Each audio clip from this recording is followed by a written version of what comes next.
करके अपनी सेविका धाय के पुत्र को भीड़ में से जीवित निकलने के विषय में पूछा। दुर्वासा ऋषि ने कहा कि हे राजन, जो धाय आपके भय से जंगल में चली गई है, वहां पर उसने महादेव जी, माँ पार्वती, कार्तिकेय भगवान और गणेश जी की पूजा की है। उसी का ऐसा फल है कि हे राजा, आप दोनों को भी वहीं पर आज चले जाना चाहिए और वहां जाकर आप इस व्रत के महाफल को ग्रहण कीजिए।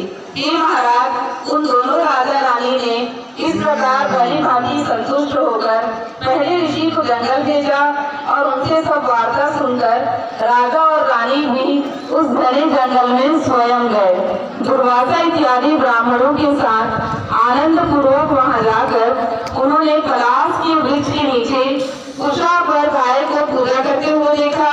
यह परम श्रद्धा पूर्वक चारों देव मूर्ति की पूजा कर रही थी। राजा ने धाय को आश्वासन देकर उसके पुत्र से मिला दिया। तब धाय आनंद युक्त होकर राजा को व्रत के विषय में सब कुछ निवेदन किया। धाय कहने लगी, हे राजन, मैं आपके भय से जब यहाँ आई हूँ, वायु भोजन करती हुई शिव जी तथा पुत्रों सहित पार्वती का पूजन कर रही हूँ। आधी रात को स्वप्न में आनंद दाता शिव जी का पार्वती के दोनों पुत्रों सहित बेल पर चढ़े हुए कुश और पलाश के वृक्षों के नीचे देखा। उन्होंने कहा, तेरा पुत्र जीवित हो चुका है, हम दोनों का व्रत किया है, अतएव तेरा पुत्र अवश्य जिएगा और रानी भी विधि पूर्वक इस उत्तम व्रत को करे, इससे उसका पुत्र जिएगा और वह अनेक पुत्रवती होगी। इस व्रत की विधि दुर्वासा ऋषि बतलाएंगे। दुर्वासा ऋषि ने कहा, भादो महीने के कृष्ण पक्ष की षष्ठी आने पर उस दिन नियम पूर्वक प्रातः काल स्नान करके मनुष्य व्रत को करे। क्रोध और लोभ त्याग कर इस व्रत के नियम का पालन करते हुए जब तक व्रत करे तब तक किसी प्राणी की हिंसा न करे। व्रत संपूर्ण करने की निमित्त जीवों की पद्धति अर्थात उसके मार्ग को न लाए।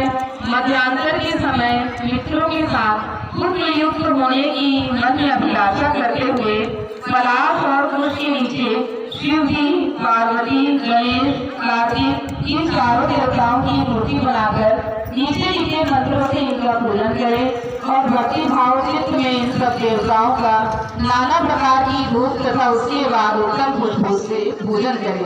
शिव जी की प्रार्थना मंत्र का भावार्थ सौम्य रूप धारण करने वाले, 5 मुख वाले, त्रिशूल धारण करने वाले तथा मलिन महाकाल इत्यादि गुणों से युक्त प्रभु शिव जी को नमस्कार। पार्वती की प्रार्थना के मंत्रकार शिवा हर कांता प्रकृति श्रेष्ठ हेतु सुख और सौभाग्यदायिनी गौरी और धात्री को नमस्कार। दीपक, चंदन, धूप तथा नाना प्रकार के नैवेद्य से पूजन करके ब्राह्मणों के साथ घर आवे तथा उसे महुए के फूलों के साथ समा का चावल भोजन करे। भैंस का दूध, दही, मठा तथा घृत का भोजन करे।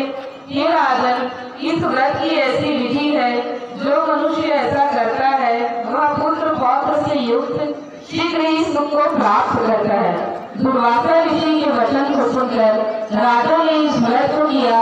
तब मगध के दिल में से शीघ्र ही निकलकर राजकुमार ने माता पिता तथा दुर्वासा ऋषि के चरणों पर गिरकर प्रणाम किया और बोलने लगा, इस व्रत के फल से राजा के यहाँ दीर्घायु, बड़े पराक्रमी, बलवान तथा सर्वगुण संपन्न अनेक पुत्र उत्पन्न हुए, जिससे उस राज्य ने अतिवृष्टि अनेक वर्ष तक सुख पूर्वक राज्य किया।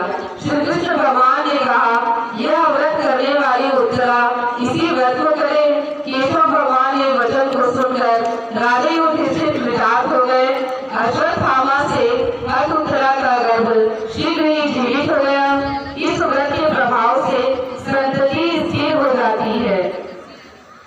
इस व्रत के प्रभाव से उत्तरा के उदर का गर्भ उसी क्षण जीवित, गतिमान तथा प्रसव हुआ।